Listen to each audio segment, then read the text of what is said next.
Warahmatullahi wabarakatuh. Waalaikumsalam warahmatullahi wabarakatuh. Alhamdulillahirabbil alamin wassalatu wassalamu ala asrofil anbiya'i wal mursalin sayyidina wa maulana Muhammadin wa ala alihi washabihi ajmain. Allahumma shalli ala sayyidina Muhammadin tibbil qulubi wa dawaiha wa afiyatil abdani wa shifaiha wa nuril absari wa diyaiha wa ala alihi washabihi wa barik wasallim. Alimil ulama al-kiram, wabil khusus Ketua Umum Pergunu Kiai Haji Asep, Profesor. Beliau adalah orang yang luar biasa dan layak menjadi teladan kita semua, karena pada hari ini kalau kita hanya melihat legasi-legasi beliau yang luar biasa dengan pola pendidikan dari mulai tingkat dasar sampai dengan S3, bahkan saya ingin sampaikan bahwa S3 prodi di beliau itu ada 2 prodi. Tepuk tangan dulu untuk beliau. Jangan sekedar melihat sekarang ini adalah hasil dari ikhtiar, upaya, kerja keras, dan doa. Saya berharap ajengan Kiai bercerita tentang perjuangannya, karena dari sisi-sisi perjuangannya kita bisa ambil teladan, dan mudah-mudahan kemampuan beliau mampu diketularkan pada kita semua. Amin. Para narasumber yang berbahagia, yang teramat sangat berpelajar, izin Bapak, yang saya tahu Bapak profesor dari wajahnya. Tapi kalau nama nanti kita berkenalan, bersuara lebih lanjut. Saya hafal 9 hal tentang Bapak. Yang pertama, Bapak adalah sosok laki-laki itu. Yang kedua adalah sosok manusia yang ganteng. Ibu dan Bapak, para guru, para pengurus wilayah, pengurus cabang Pergunu yang berbahagia. Dan tentu saja saya ingin menyapa orang yang luar biasa, yang pada hari ini adalah jihadis-jihadis sesungguhnya. Mereka yang mempertaruhkan jiwanya untuk membangun anak bangsa. Betapa tidak ketika orang menghindari banyak hal, guru meper-meper pada kondisi-kondisi yang serba gawat. Ibu dan Bapak, saya tahu guru dengan berbagai kemampuan yang terbatas, dia tetap ingin mengajar, dan asal tahu bahwa banyak guru-guru yang nekat untuk mentransformasikan ilmunya walaupun dalam kondisi apapun, termasuk dalam kondisi pandemi. Dan untuk itu takdim dan salam hormat saya untuk mereka para guru, dan itu adalah ibu dan bapak. Ibu dan bapak yang berbahagia, mengawali segala sesuatunya tentu meniscayakan pada kita semua selaku insan yang beriman untuk senantiasa memanjatkan puji dan syukur kehadirat Ilahi Robbi, Ilahi Robbuna yang pada hari ini telah memperkenankan kita semua dapat bersilaturahmi, bermuajahah dalam kerangka membangun persepsi yang sama, membangun saresehan tentang bercerita tentang kemuliaan guru untuk peradaban dunia. Dan salawat dan salam semoga senantiasa tercurah limpahkan pada junjungan kita Nabi besar Muhammad Shallallahu Alaihi Wasallam, para keluarganya, para tabiin dengan doa dan harapan semoga kita senantiasa istiqomah memegang ajarannya hingga kelak di yaumil jaza, di yaumil kiamah kita memperoleh syafaat darinya. Amin amin amin ya Allah ya Rabbal alamin. Ibu dan Bapak, ketika kita bercerita tentang sebuah mekanisme membangun peradaban, tentu banyak hal yang bisa kita lakukan untuk merancang bangun hal tersebut. Kita bisa memulainya dengan membangun sebuah artefak-artefak, sebuah momentum-momentum yang indah, karena peradaban sebuah bangsa kerap kali ditunjukkan oleh kemampuan mereka di dalam merancang bangun sebuah bangunan-bangunan yang indah.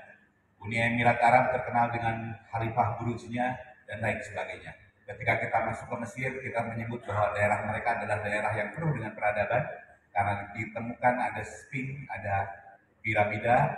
Hal yang sama ketika kita cerita tentang Yordania, kita ketemu Petra. Di Meksiko kita ada Machu Picchu. Di Indonesia kita punya Borobudur. Ibu dan Bapak, banyak tema ketika kita bercerita tentang kebudayaan, peradaban.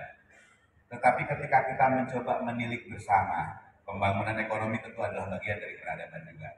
Tetapi apabila kita menilik semuanya, maka kita boleh bilang sebagai seorang pendidik bahwa tentu pendidikan bukan segalanya untuk membangun peradaban.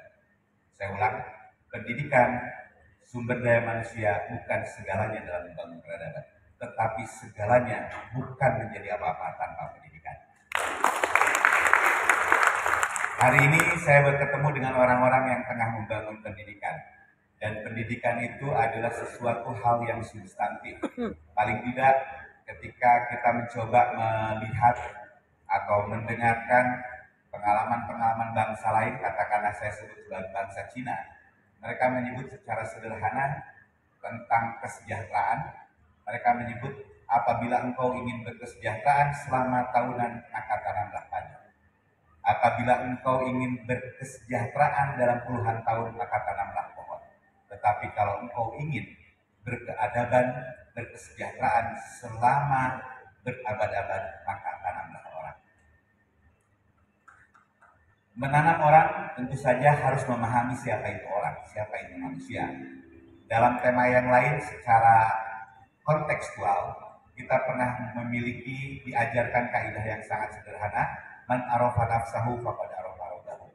Dalam bahasa yang kontekstual, saya tidak ingin kontekstual. Ketika memahami sesuatu, ketika mengenal sesuatu, atau kita mengenal diri kita, maka engkau akan mengenal Tuhan. Dan mengenal diri itu adalah menjadi bagian penting. Ibu dan Bapak, mari kita mengenal diri kita, siapa kita. Kita dalam terminologi kekitaan, kita disebut sebagai seorang insan atau seorang manusia. Dalam ilmu biologi, insan atau manusia disebut sebagai Homo sapiens. Ibu dan Bapak kita, nah Ketua Jawa Barat ini, itu kalau saya nanya, Anda Homo? Ya, Homo sapiens. Ketika kita melihat, mendefinisikan manusia, di abad pertengahan ada seorang filsuf yang bernama René Descartes. Dia menyatakan cogito ergo sum, aku berpikir maka aku ada.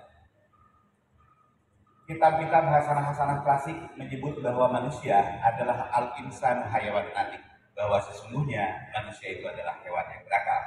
Homo sapiens ada artinya bahwa kita adalah makhluk yang mampu berpikir dan bersosialisasi. Cogito ergo sum, aku berpikir maka aku ada. Al-insanu hayawanun natik, bahwa sesungguhnya manusia itu adalah hewan yang berakal. Eksistensi manusia bukan terletak pada wujudnya, tetapi cara dia berpikir dan dia mendayagunakan hal yang paling substantif pada dirinya, yaitu kemampuan akal.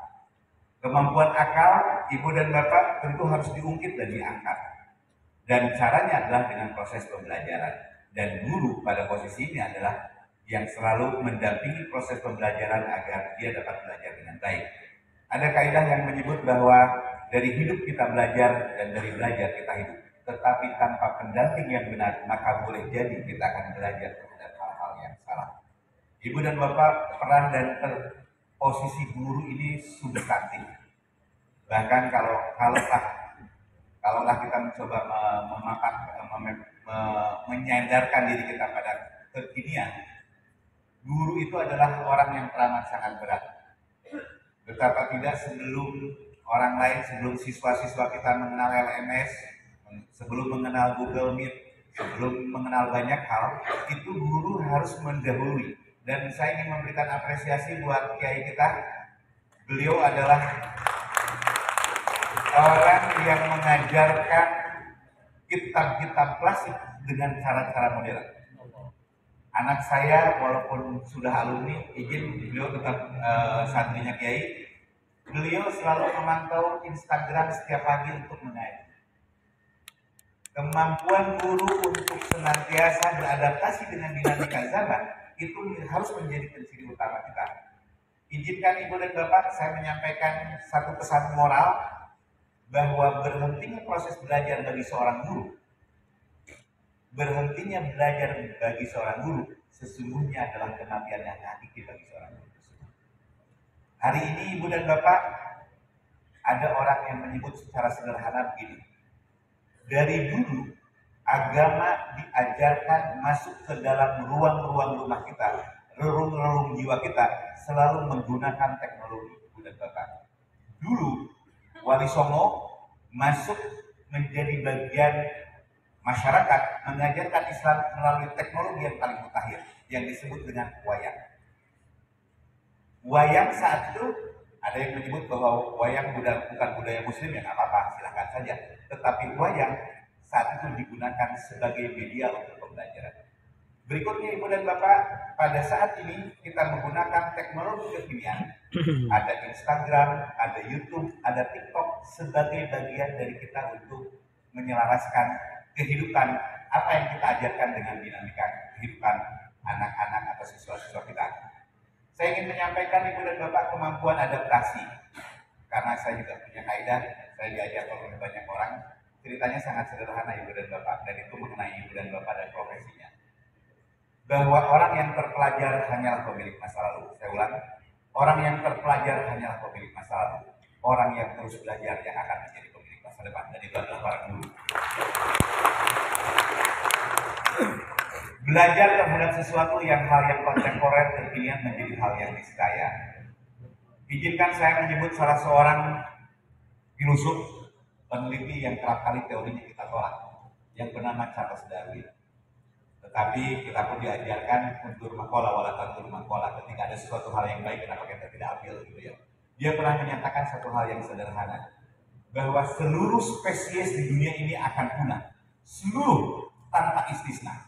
Semuanya akan punah, termasuk yang paling cerdas sekalipun, kecuali yang mampu beradaptasi.